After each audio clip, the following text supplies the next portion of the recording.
lo mismo, sabemos que tenían unos acueductos magníficos, que la gente relaciona los acueductos con las arquerías, ¿no? Eran por tubería la mayoría. Traían el agua desde los sitios más difíciles a los sitios más imposibles, la llevaban.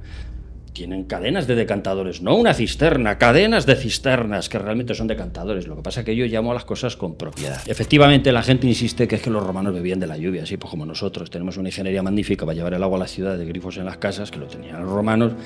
Y alguien bebe de la lluvia, pues tiene que ser el pobre que viva en el campo aislado, ¿no? En algún caso extremo que desde luego no representa ninguna cultura. Hablamos de 200 y pico muertos, que es que no es baladí, que debería ser una cosa de emergencia nacional, una preocupación impresionante.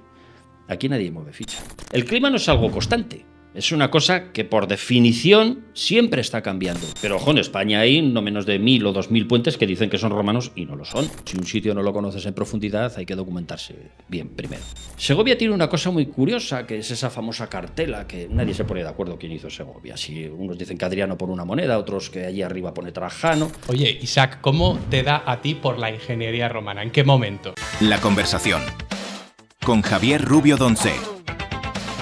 Hoy tengo el privilegio de tener en el canal a uno de mis youtubers favoritos. Probablemente ahora mismo mi youtuber favorito. Tengo a Isaac Moreno conmigo. Isaac Moreno es ingeniero técnico de obras públicas e historiador. Y es un privilegio, ya digo, entrevistarle. ¿Cómo estás, Isaac? Muy buenas. Muy bien.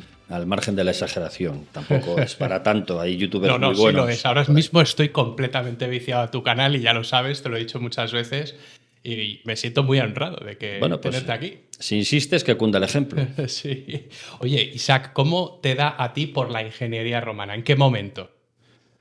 Pues yo te diría que casi antes que la ingeniería moderna, ¿verdad? Porque a mí me gustaba la historia de toda la vida, mucho antes que lo que era la ingeniería moderna, que de hecho yo creo que nunca me acabó de gustar hasta el último curso de la carrera, porque las carreras son muy áridas al principio.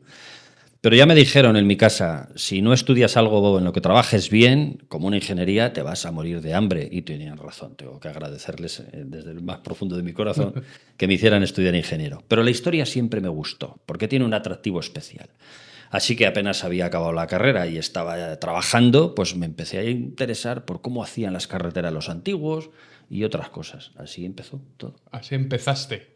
¿Y cómo te da también luego por hacerte youtuber? ¿En qué momento? Porque tú te hiciste famoso, bueno, yo te conocí con esos documentales fabulosos de ingeniería romana de la 2 y así me imagino que te conoció mucha gente.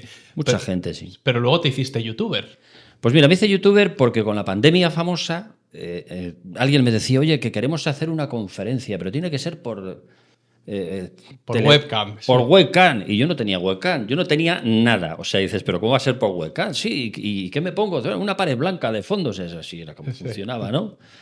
Pues me tuve que echar una webcam malísima o algo pues para dar esa primera videoconferencia que se quedó grabada. Y dije, pues qué curioso, porque yo había ido a muchas conferencias, cientos probablemente. Pero si se las lleva al aire, si es que realmente tienes a 50 o 100 personas delante y se las lleva al aire, digo, pues ¿por qué no me las voy a grabar pensando un poco en eso y me hago un canal de YouTube y las subo? Subía 2 cosas al año, claro, no, yo no tenía pensado nada de esto. Pues luego me hice con los drones porque siempre me había interesado seguir las huellas de las vías romanas labradas desde el aire. Había imágenes espectaculares que yo había visto desde avioneta porque hice mi trabajo de investigación para la Junta de Castilla y León y sabía que desde dron se podía hacer maravilloso. Bueno, pues una cosa fue llevando a la otra y finalmente dije, bueno, pues voy a hacer algún vídeo. Y luego ya me enteré que el algoritmo de YouTube te pide hacer más de un vídeo al mes y a ser posible un vídeo a la semana. Y dices, bueno, pues venga, vamos a empezar a contar todo lo que yo creo que sé o que conozco desde hace muchos años en este formato. Al principio lo hacía muy mal, ¿para qué te voy a negar? Pero te has vuelto todo un experto, porque, pues porque todo... me has estado, antes de que empezase esta conversación, me has estado aquí dando lecciones sobre las cámaras y tal, sabe mucho más que yo. La necesidad obliga, eso es todo, sí. Hasta que me puse con esto. Bueno, y ya que tienes más de 250.000 suscriptores, o sea que nada sí. mal, en 3 años, o sea que... Sí, 3 años escasos porque los primeros vídeos de verdad que no se pueden ni contar, eran malísimos. No sé cómo los veía la gente. Pero bueno, sí, 260.000 casi. ¿Cuáles son los vídeos más populares de tu canal? Pues mira, uno que hice sobre los monolitos de Baalbek, por ejemplo, que estuve en Líbano en uno de los viajes, ese ya va por 1.200.000 y pico, ¿no? Hablando de ingeniería antigua. porque el de la geografía de una inundación de la Gota Fría de Valencia, ese se puso en 1.400.000, pero en 10 días. Claro. O sea, eso fue una cosa que yo no había observado nunca y que no volveré a observar nunca en mi canal. Bueno, a no ser que haya otra inundación. Alguna otra cosa rara, ¿no? Pues no suelen ocurrir inundaciones. Claro, y luego pues tengo muchas de varios cientos de miles, ¿no? Dependiendo un poco el tirón de cada vídeo, que todavía no sabemos cómo funciona muy bien YouTube, ¿no? Porque hay algunos que de repente suben y otros que tú crees interesantísimos. Algo ha fallado, que a veces es la miniatura o el título, unas cosas como estas, ¿no? Para que eso funcione. Pero tú siempre hablas de ingeniería romana, sin embargo, también he visto que te has lanzado a hablar de otros temas, como Conquistadores, de Álvar Núñez de Cabeza de Vaca. O Sí, Bernal Díaz del Bernal Castillo. Díaz del Castillo. Porque a fin de cuentas, estas culturas que han llevado la civilización a otros territorios, estoy hablando de los romanos, ¿no? Eso después se replicó con España. Y yo hablo de la romanización de América. De hecho, la lista de reproducción en la que están metidos todos esos vídeos, en breve, a ver si puedo subir uno de Orellana, que tengo casi ya preparado, ¿no? Están ahí, en la romanización de América. Pues un poco lo que hicieron los romanos en la península, porque la parte occidental fue la última en civilizar, vamos a llamarlo así, descubrir territorio, ver qué pueblos vivían, ver qué provecho podían tener aquí, incluso pues minero, económico, etcétera, y traer su civilización, porque eran civilizaciones que convencían mucho más que lo que vencían. O sea, unos señores que hablaban latín, todos la misma lengua, vestían maravillosamente, se bañaban todos los días, tenían letrinas para hacer sus cosas, eran súper limpios, tenían una cultura muy superior a la que había aquí, aunque haya gente enamoradísima de los celtíberos y de los íberos y de estas cosas, la cultura era radicalmente superior. Entonces convencieron totalmente, en una generación, 2 generaciones.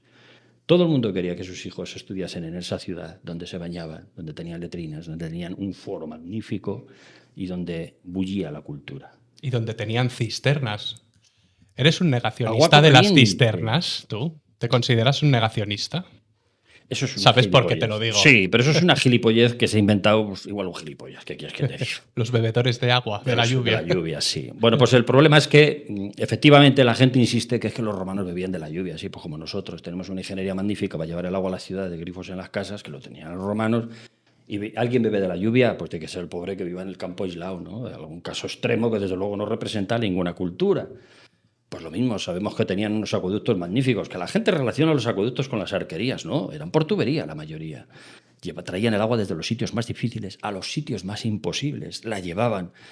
Tienen cadenas de decantadores, no una cisterna, cadenas de cisternas que realmente son decantadores. Lo que pasa es que yo llamo a las cosas con propiedad. Una cisterna es todo, es un decantador, es un aljibe que un señor lo llena de agua con unos mulos, todo lo puedes llamar cisterna, pero nosotros tenemos en ingeniería lo que es un decantador, lo que es un regulador, lo que es otra cosa. Una cisterna, un aljibe sería un regulador, donde tú metes agua y la sacas a voluntad y vas regulando el caudal. Pero los decantadores no regulan. Gota que entra, gota que sale, y lo que hacen es otra función muy diferente, que es depurar el agua. Todo eso lo tenían los romanos, en todas las ciudades. Hace poco he subido un vídeo de acueductos imposibles de 8 ciudades que podrían ser 800, porque todo el Mediterráneo funciona más o menos así, y te das cuenta que hay pruebas impresionantes de que aquello tenía agua corriente y abundante desde el exterior. Y que los carteles publicitarios que allí hay siguen diciendo que bebían de la lluvia, porque estas cosas las están tratando gente que no tiene preparación ni siquiera para entender lo que están viendo. Es así de claro. Fíjate, ya no he hecho tanto la culpa a la gente que redacta los carteles o que pone las fotografías, que se están ganando la vida. Claro, sí. Les da un poco igual, como vean. Pero ellos se contagian lo pagan las administraciones. Sí, es pero que se contagian de lo que ya se ha han venido diciendo de lo que han siempre. aprendido, de lo que les han enseñado en la escuela, porque los ilustres catedráticos antes han sido también directores de yacimientos que seguían poniendo que bebían de la lluvia. Pero eso lo pagamos todos. Es que en la administración no hay nadie con juicio para decir, oye, vamos a ver si esto es así o no es así. Les da igual. O sea, lo que, Porque tú todas las ciudades que conoces se surtían con acueductos. Acaban teniendo pruebas evidentes de que tenían agua potable y potente desde y de las el mejores exterior. fuentes. Claro, que es que además están ahí. Pero si ocurre el caso con Clunia, capital de convento jurídico, una capital que tuvo decenas de miles, me parece que hasta 13.000 habitantes calculan que tuvo, con un teatro, con 2 complejos termales arriba. Oye, dicen que bebía de un cars que hay abajo que lo subían con cubos. De ese cars no es capaz de beber ni un pueblecito, una aldea que hay ahora ahí al lado. Porque se agota, es que solo se alimenta de lo que llueve en el Castro, que es nada. Digo yo en el vídeo que ese Cars se amplificó, si no se creó, con las fugas del acueducto, porque toda la sierra de Huerta del Rey, de Espejón, que es esos límites de Burgos-Soria, está llena de fuentes. Tú de allí sacas 100 litros por segundo o más para llevar a Clunia. Nadie lo ha buscado nunca, porque nadie se ha planteado esto. Yo ahora he ido allí, he visto las fuentes. Estuve el otro día en Espejón y la alguacila, porque son alguacilas, son gente de muy pocos habitantes, y la que lleva las aguas es una señora. Y me enseñó la fuente, el chorro. Sí, viene de aquí, te dice. Y mi padre dijo siempre, la alguacila es una señora mayor, que de este agua tenían que ir a Clunia. Y dice, porque mira, va sola, ¿ves? Clunia está ahí abajo, la llevas perfectamente. Digo, ¿y cómo es que lo dijo tu padre? Y varias generaciones de arqueólogos y de otros profesionales que han intervenido en el yacimiento no se les ha ocurrido, porque su padre era un agricultor. ¿Vale? O sea, claro, teniendo fuentes y teniendo caudales, que es un agua buenísima, además la que sale de allí, que es lo propio. Sí. Clunia está donde está porque tenía fuentes, si no lo habrían puesto en otro lado. Pero es que es cuestión de tratar a los antiguos que hicieron esa magnífica cultura, esa civilización, como chimpancés. ¿Pero por qué van a ser chimpancés? Chimpancés será usted que no entiende estas cosas, ¿me entiende? Sí. Pero si es que hicieron maravillas, redes de carreteras de miles de kilómetros, acueductos impresionantes, algunos son evidentes porque tienen arquerías. En cuanto fallan las arquerías o no están, que es un elemento raro, todo hay que decirlo, los acueductos, pues ya piensan que no tenía acueducto. Sí. Y como no tenía acueducto y no entienden de dónde pueden traer el agua, pues claro, miran al cielo y dicen, pues pon ahí de la lluvia.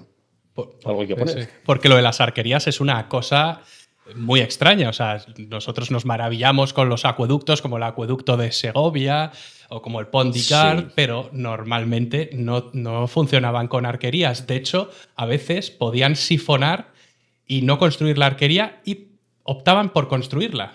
Te he oído decir alguna vez en uno de tus vídeos. Algunas arquerías tienen un carácter claramente publicitario. Es decir, se construyeron pudiendo haber tenido una solución más barata e igual de funcional, por ejemplo, con sifón. Segovia es uno de los casos típicos. No otros, porque cuando manejas caudales muy grandes, por encima del metro o 2 metros cúbicos por segundo, mira lo que estamos hablando, son ríos, o tienes valles demasiado extensos, tú eso no lo puedes solucionar con tuberías. Y por eso el parque de los acueductos de Roma, por eso los acueductos de Roma se hicieron así. El Pont d'Icart tiene un caudal brutal, el acueducto de Nimes, y tú esa vaguada con el río Garz, el medio, no lo resuelves de otra manera. ¿Sí? Algunos tienen su explicación y otros no. Por ejemplo, Segovia. Pero fíjate que Segovia después, ayer mismo lo hablaba, porque esto lo hablo con gente, ¿no?, que interesa de esto, con otros historiadores. Segovia tiene una cosa muy curiosa, que es esa famosa cartela, que nadie se pone de acuerdo quién hizo Segovia. Si unos dicen que Adriano por una moneda, otros que allí arriba pone Trajano, pero parece que hay una palabra que al gran Alfold y este epigrafista dijo que ahí pone restituit.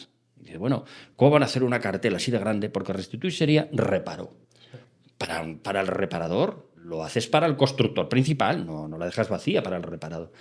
Pero es que restituir puede también significar otra cosa, que es muy parecido a nosotros. Restituyó el acueducto, sí, que no sería reparar. Es decir, es posible que Segovia, en los primeros tiempos, no sé si siglos, un siglo, por ejemplo, tuvo sifón. Claro, en cualquier conflicto, cualquier avería muy seria, o lo que fuera, ese sifón desapareció o se quedaron sin él. Llegó el siguiente y dijo, no voy a hacer sifón. Esto lo pago yo, quien sea el que haya hecho el acueducto. Y yo quiero las arquerías, porque yo quiero que ahí figure mi nombre. Yo quiero glorificarme en la memoria de mi pueblo, que era algo muy típico de aquella cultura. Entre otras cosas porque no conocían una gloria en la otra vida. Ellos se glorificaban en esta, en la memoria de su pueblo. Era la forma, digamos, de hacerlo de aquella cultura. Y hizo las arquerías. Y puede que esa palabra tenga sentido, y puede que efectivamente tenga sentido lo que pone en la cartela, al margen de que yo tengo muy poca fe del hecho de que se sepa qué pone exactamente en esa cartela, porque es un montón de letras. Y para que tengas una idea, del abecedario latino, el 80% solo necesita 2 agujeros en el mismo sitio. La A y la V sí que tiene 3 agujeros, pero que con eso no sacas mucho. Pero bueno, a partir de ahí puedes sacar incluso un refrán en inglés, ¿no?, si te empeñas de ahí de la cartera. Sí, sí.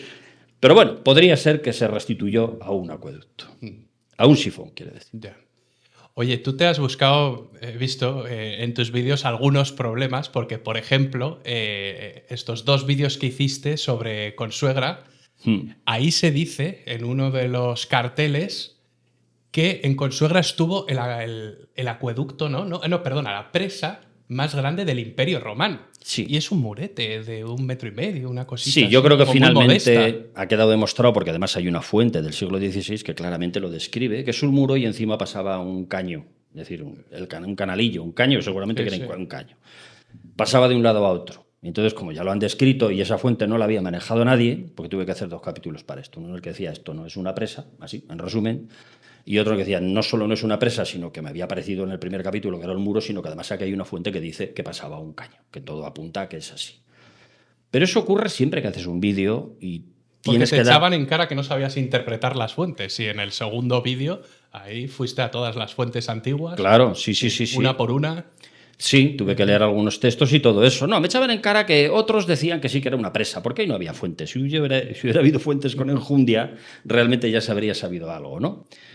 De cualquier manera, siempre que hagas un vídeo y tengas que dar tu parecer, incluso aunque sea muy parecido a lo que se está diciendo, vas a molestar a alguien. Entonces, no puedes pensar en eso si quieres decir algo importante en la vida o algo serio, ¿no? Entonces, yo tenía pruebas suficientes de que eso no era una presa, de que era un muro, y luego pues me aparecieron más, con documentos ya mucho más precisos y más contundentes. Decía Gustavo Bueno que pensar es pensar contra alguien. Sí, es Y verdad. eso es así. Entonces, tú te haces un vídeo y a los que han estado diciendo lo contrario, pues seguramente les puede molestar, pues no pasa nada. También me molestará a mí que alguien diga otra cosa Bueno, dentro así de... avanza el conocimiento a través Claro, del debate claro, y y de claro. ser escéptico con las cosas. Claro, yo soy escéptico casi patológico. No me creo prácticamente nada. A veces no me creo ni lo que digo yo, ¿no? O sea, claro.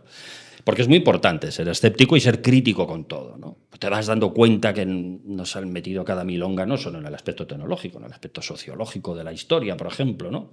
Las fuentes están llenas de propaganda, ¿eh? Cada uno cuenta lo que le parece bien o tiene que contar, y sobre todo de los muertos, ¿eh?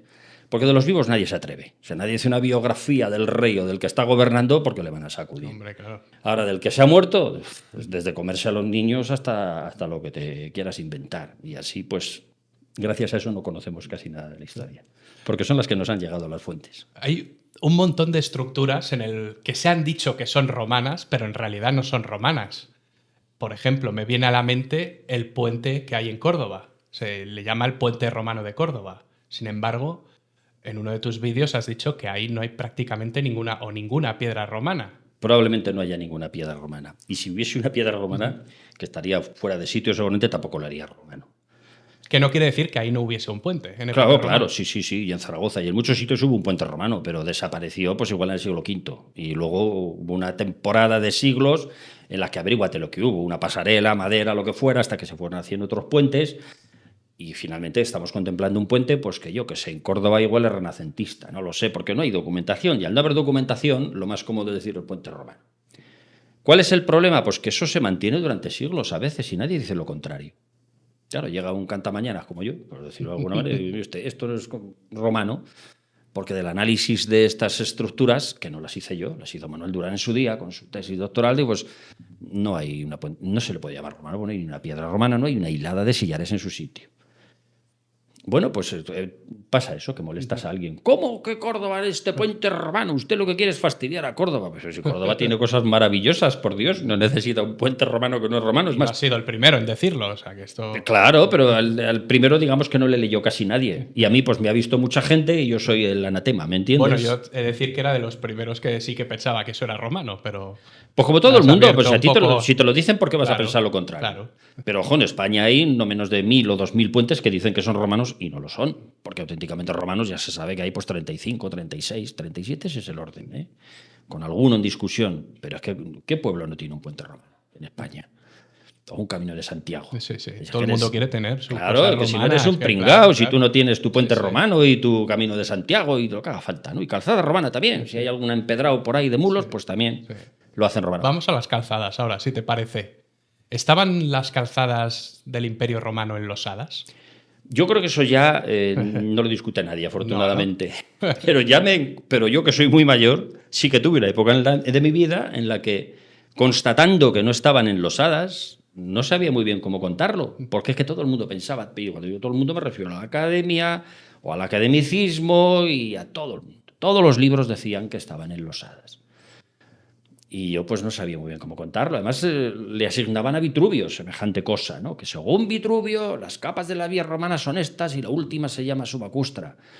Yo me leí Vitruvio, porque además es divertido, dice cosas muy curiosas y te das cuenta que no habla nunca en ningún sitio de vías romanas. Y dices, pero bueno, ¿dónde dicen que dice Vitruvio? y catedráticos ilustres estaban escribiendo en sus O sea, tesis se había doctorales. hecho ahí una bola de nieve de una mentira que Totalmente, repetía todo el escribiendo mundo. sus tesis doctorales que según Vitruvio o Higinio o no sé quién, que luego ninguno habla de vías romanas.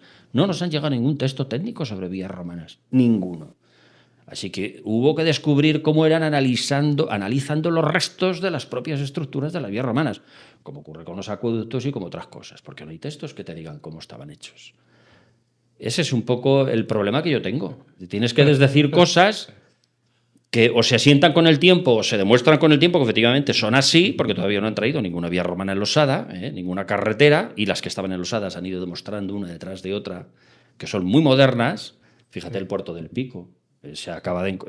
Tienes un vídeo de hace poco, sí. 2. El último se llama El Pico 2. El Pico 2. Como la película.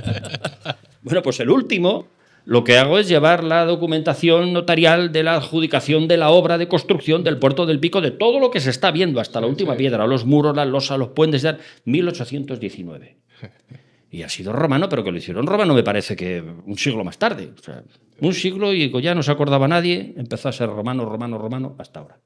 Y hay cartelería ahí en el sitio que dice que es romano. Bueno, de las carreteras, cada curva, calzada romana, sí, el marrón, calzada romana, y arriba un cartel grande. Pero los romanos sabían enlosar. Tenemos ahí, por ejemplo, la Vía Apia. La Vía Apia sí está enlosada. Las calles de las ciudades. Las calles, claro.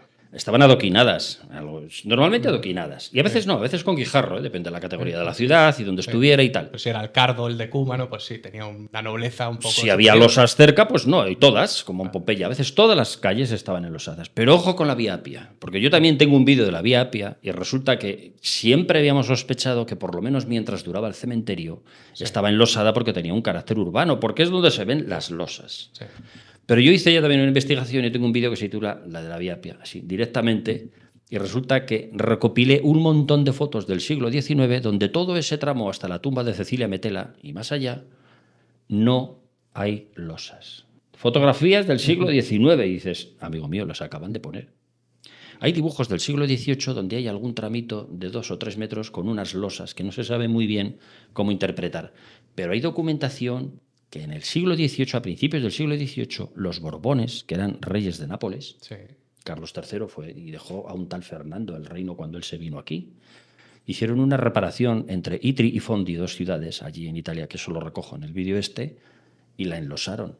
De la Vía Apia, no ya la salida de Roma, la enlosaron porque ya el romanticismo de lo que se suponía que eran los caminos romanos les llevaban a ellos a enlosarla. Y de eso se fue haciendo también una bola de nieve y en el siglo XIX enlosaron. Y en el siglo XX han puesto adoquines y losas en la Vía Apia pues porque estaba muy estropeada, porque habían desaparecido las losas, creían ellos.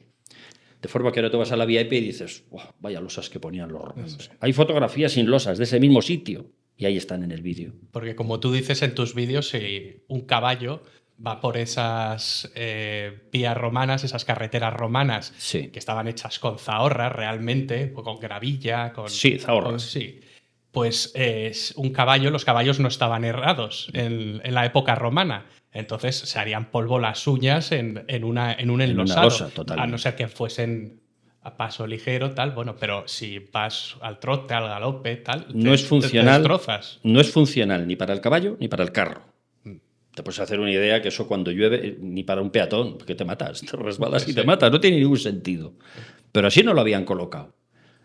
De hecho, muchas veces se pone empedrado en las calles para que los coches reduzcan su velocidad. Sí, sobre todo en las ciudades, tanto en la antigüedad, en Roma, como en el siglo XIX, que se adoquinaban también las ciudades, era por los excrementos de los animales. La gente ha perdido el sentido de qué es lo que había en las ciudades. Había muchísimos caballos y mulos y burros parados o yendo muy despacio porque iban a hacer sus negocios o lo que fuera en la ciudad. Y eso llenaba la ciudad de excrementos, porque normalmente mientras viaja no tiran apenas excremento. Entonces había que adoquinarlo porque había que limpiar las calles, había que barrerlas, había que regarlas, incluso se regaban las calles para limpiarlas en Roma y en otras ciudades. Para eso tenían agua en abundancia, hasta para regar las ciudades. Oye, he visto también en tu canal un vídeo que tiene muchas visitas que me llamó mucho la atención. Tú has hecho demostraciones prácticas de topografía romana, un vídeo que se llama Ars Mensoria, y te veo ahí con unos aparatos muy curiosos, pero también en ese vídeo pones como fotos antiguas que se te ve bastante jovencito al lado del acueducto de Segovia haciendo eso. Has hecho muchas demostraciones de ese tipo. Es que eso fue una de las primeras cosas con las que empecé. Como era mi profesión, digamos, moderna, pues empecé a examinar instrumentos antiguos, intentar interpretarlos.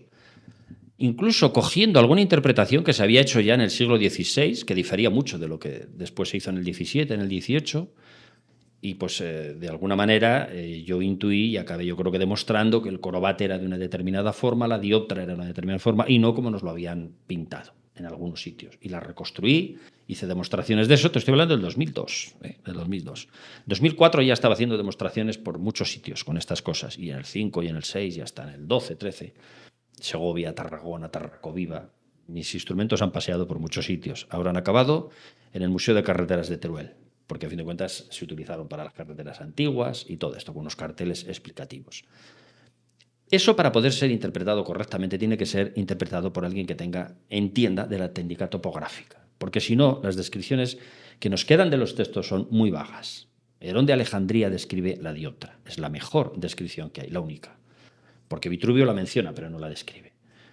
Y claro, han quedado 4 o 5 hojas del manuscrito que describía la dioptra y ni siquiera son contiguas. Pues ahí puedes sacar cosas, pero no mucho. Pero con lo poco que ha quedado desde el griego, una buena traducción del griego al francés, yo partí del francés, me di cuenta que era un teodolito y que estaban hablando de un aparato con un limbo horizontal, 180 grados, un limbo vertical, perdón, el horizontal 360 grados, el vertical 180 grados, estaba describiendo un teodolito. Digo, bueno, pues esto es tremendo. Con un teodolito te explicas que hagan las obras que hacían, porque si tienes que hacer mapas de grandes extensiones para trazar luego un acueducto con desniveles mínimos, tienes que hacer un mapa de precisión. Para hacer centuriaciones, ya ni siquiera la vía romana, centuriaciones con una cuadrícula perfecta, de 60 kilómetros de lado, como las tiene la de Bolonia, por ejemplo. Necesitas hacer geodesia, triangular el terreno y luego poner las líneas rectas, porque no hay nada que alinee que te aguante 60 kilómetros. A los 2 kilómetros estás desviado. ¿De acuerdo? Yo había hecho ese tipo de trabajos topográficos, claro, llevo desde jovencito, carreteras y tal, y te das cuenta que tenía que ser así o no había otro remedio. Y con los instrumentos que tenían, podían hacerlo. De ahí hice mi trabajo sobre topografía romana, que se ha leído en todos los sitios, porque está traducido al inglés y hay algún inglés que también está con esto en su canal de YouTube, con una dioptra, anda por ahí el tío dando vueltas y con un Corobate. Y bueno, pues hice ese vídeo finalmente, un vídeo de demostración que seguramente repetiré en otra ocasión para que quede un poquito mejor en cuanto a calidad de imagen o lo que sea. Está muy bien está muy bien ese vídeo. Oye, Isaac, ¿y tú todas estas ciudades, todos estos vídeos que te grabas, los grabas in situ, te vas al lugar? ¿Cuántos sitios te has recorrido ya? ¿Cuántas ciudades, cuántas calzadas, cuántas estructuras romanas has visitado?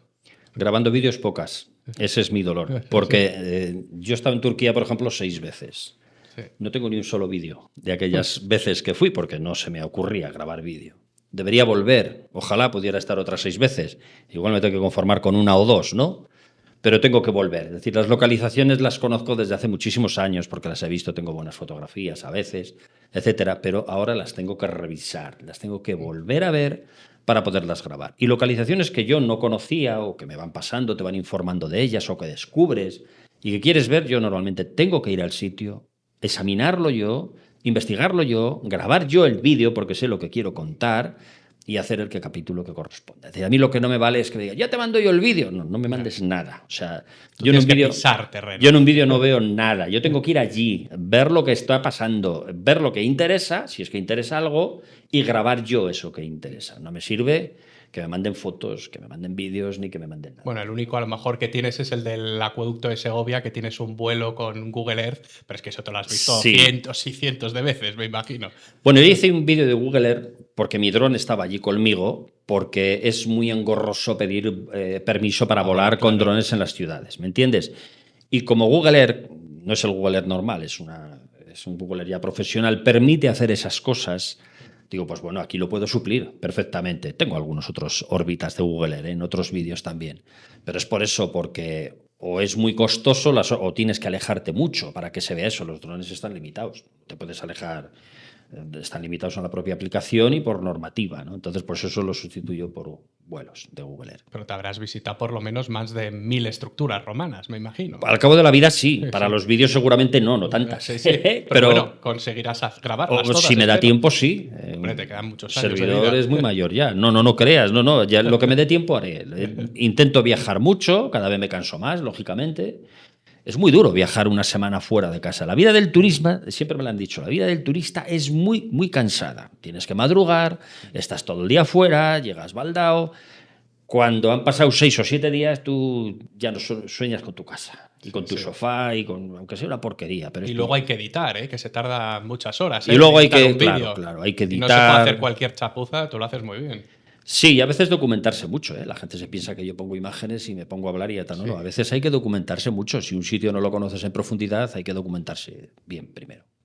Oye, y un vídeo que tuvo un exitazo tremendo, que antes lo has nombrado, es el de geografía de una inundación. ¿Cómo se te ocurrió hacer ese vídeo? Pues es insólito que haya tenido, porque es un vídeo muy sencillo, en el fondo. Y no se me ocurrió, a mí, en absoluto. De hecho, nunca se me hubiera ocurrido, no formaba parte de mi línea editorial. Fue mi hijo mayor, lo puedo decir aquí en público, el que me dijo, tienes que hacer un vídeo sobre esto. Yo te lo dije también, creo. Es posible, Sí, pero sí. Fue mi hijo mayor el que me insistió. Mira, tienes que hacer un vídeo sobre esto. Manejas bien el SIG, la geografía. Porque yo le estaba contando cómo en el vuelo americano no se veían casas, estaba vacío, cómo habían construido todo aquello. Y dice, para mí no me lo digas, tienes que decirlo, tienes que hacer un vídeo. Y la verdad que no le hice mucho caso. Ese día me fui a la cama tranquilamente, pero fue ya el día siguiente cuando empecé a darle vueltas y me dijo, ¿lo haces ahora o no lo haces nunca? Porque era la semana en la que había ocurrido la catástrofe. Y bueno, pues me senté y pum, pum, pum, todo de seguido hasta que la acabé, más o menos un día entero. Recuerdo que lo subí un domingo a las 8 de la tarde. Y que bueno, pues venga, ya está, ahí está. Hubiera corregido algunas cosas, ampliado, pero digo, no, tiene que ser ahora. No puedo pegarme otro día más con esto y lo subí. Y para mi sorpresa, te lo digo de verdad, para mi sorpresa, empezó a subir de visualizaciones de una manera, pues eso, que no lo había visto nunca. Una cosa increíble. Y mucha gente me imagino que te conoció por ese vídeo. Seguro, seguro, seguro. Además te llevaron a la tele. Me llamaron de algún medio de radio, comunicación. Sí. Un poco me decían, oye, esto tal. Digo, pues es que, decía yo, es que ha habido responsabilidades de antes de la gota fría, pues que habría que examinar, porque han construido la zona inundable, que esto ha pasado durante muchos años y tal, ¿no? Y entonces a algunos no les importaba que yo dijera eso, y a otros por lo visto sí, porque me decían, bueno, ya te llamaremos y eso. Esos medios de comunicación funcionan así. Sí. ¿Me entiendes? Depende de lo que vayas a decir, interesas o no interesas. Sí. ¿Esto es culpa del cambio climático, la tragedia que ocurrió en Valencia? Pues no lo sé. O sea, ¿qué quieres que te diga yo sobre el cambio climático? Porque el clima, yo como geógrafo te lo digo, el clima no es algo constante. Es una cosa que por definición siempre está cambiando. Y ha tocado extremos a lo largo de la historia, ya no digo geológica, a lo largo de la historia, vamos a considerar historia desde que el hombre escribe, ¿no? Es el periodo histórico. Ha cambiado un montón, incluso en Valencia. Oye, las gotas frías están descritas desde el 1200 y pico, 1300 y pico, en los libros del Consell de Valencia, unas riadas catastróficas que causaron muchísimos daños sin estar construido la zona inundable. ¡Ojo! Y ya arrasaban los pueblos, que estaban en zona... los núcleos antiguos en zona relativamente alta. Entonces dices, yo no sé si ha pasado algo en la atmósfera, que es que tampoco me interesa mucho, que ha puesto el nivel de esa inundación aquí o aquí o aquí. Es que a mí lo que me preocupa es por qué nadie ha hecho nada para evitarlo. ¿Me entiendes? Que ya se sabía que eso iba a ocurrir, porque estaba ocurriendo siempre. Es más... Bueno, hay un botánico valenciano en el siglo XVIII que describe una riada clavada a la que hemos tenido en el Barranco del Pollo. Conozco Cabanilles, sí. Bien. Pero a mí me preocupaba eso, porque han construido en la zona inundable, que es, a fin de cuentas, esto es lo que va a mi vídeo, que es una cosa sencilla. Inundable y aterrable, porque la albufera no existía hace 2000 años y por aterramiento se ha creado. Estamos hablando de unos volúmenes inmensos, que prácticamente han llegado allí solo por el Barranco del Pollo y sus afluentes, los mismos, el mismo que ha causado ahora la catástrofe. Dices, bueno, pero no es un buen sitio para instalarse en toda esa zona aterrable o que soporta las inundaciones, que de hecho hay mapas de riesgo que te están diciendo que es un riesgo muy alto y sin embargo han construido.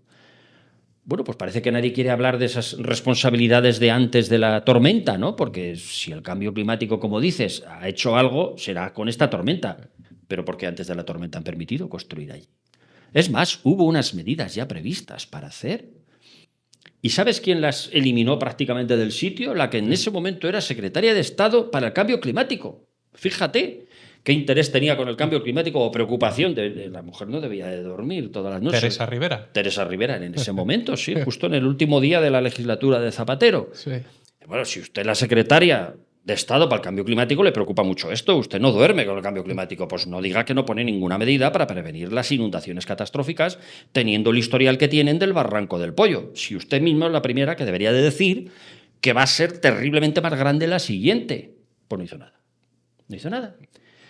Ni los siguientes, todo se ha dicho. Nadie ha hecho nada. Aún te digo más, todavía no han arrancado para hacer nada. Porque deberían de estar ya inmediatamente con Porque medidas. había muchos proyectos que se han dejado en el cajón. Totalmente. Había una presa en Cheste, había un encajamiento del Barranco del Pollo, un mejoramiento del famoso bypass del sur, ¿no? De la solución sur para que el Barranco del Pollo pudiera, en el nuevo cauce del Turia, desaguar y absorber todo. Seguramente habría que haber hecho más cosas. Yo no digo que no, habrá que hacer todavía más cosas. Pero es que no han arrancado. No hay voluntad política. No han arrancado. No han arrancado ni se les espera, ¿eh? Porque ahora están muy preocupados a ver quién ha avisado, quién no ha avisado. Ha sido tú, yo no, yo estaba comiendo, yo estaba no sé dónde de viaje, ¿me entiendes? Pero no han arrancado con las soluciones que hay que poner ahí. ¿Y si vuelve a ocurrir el año que viene? Porque este tipo de avenidas a veces ocurren muy seguidas, ¿eh? Y luego tardan 200 años en volver. Es así como se comporta el clima de forma natural, ¿me entiendes? Sí, sí. No han arrancado con ninguna medida. Una presa en condiciones tarda 20 años en hacerse. Un encozamiento tarda un montón. Con la legislación en la que hay que hacer un estudio de impacto ambiental, una declaración de impacto ambiental, todavía tardas más. No han empezado con nada que a mí me conste. Y aunque empiecen, yo casi no quiero ser gafe, pero diría que no habrán implementado las medidas necesarias y tendremos otra, ¿eh? Sí, sí. Y la gente está allí, porque Me lo tampoco creo perfectamente. puedes sacar a tanta gente de un sitio donde les has metido, que hablando en plata es una trampa. O sea, están viviendo en una zona inundable, que se ha inundado siempre. Ahora viven ellos y se va a volver a inundar. Se ha inundado ahora con una catástrofe terrible. Hablamos de 200 y pico muertos, que es que no es baladí, que debería ser una cosa de emergencia nacional, una preocupación impresionante. Aquí nadie mueve ficha. Yo les veo capaces, antes de llevar a cabo ese plan que tenían pendiente, el de renaturalizar el cauce del Turia, el nuevo cauce del Turia. He oído que existía semejante disparate. El del Sí. plan de Ribó. Yo creo que ahora ya no se atreverán a hacer eso, ¿verdad? Son capaces. Sí, Sí. sí. Sí, porque algo nos está pasando. Como civilización algo nos está pasando.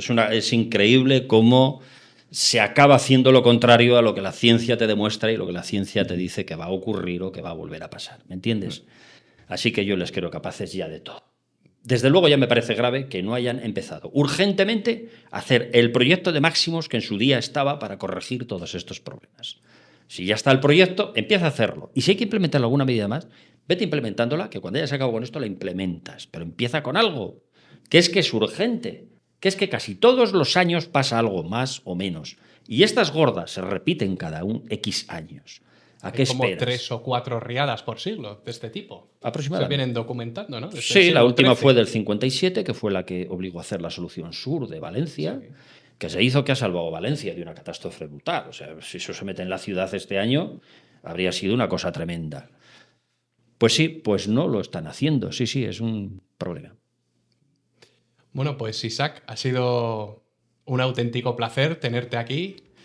Y El placer es mío, hombre, hablar muchísimas con gracias. una persona que tiene una Academia Play, que es uno de los órganos de difusión de la historia más potentes que hay en España, en habla hispana, vamos a decirlo así, pues es para mí también. Sí, pero te has venido hoy a un canal modesto que es con el que estoy ahora empezando, nuevo, Javier Rubio 11. Sí. Y para mí es un orgullo porque admiro mucho todo lo que haces. Muchas gracias. Gracias a ti. Hasta otra.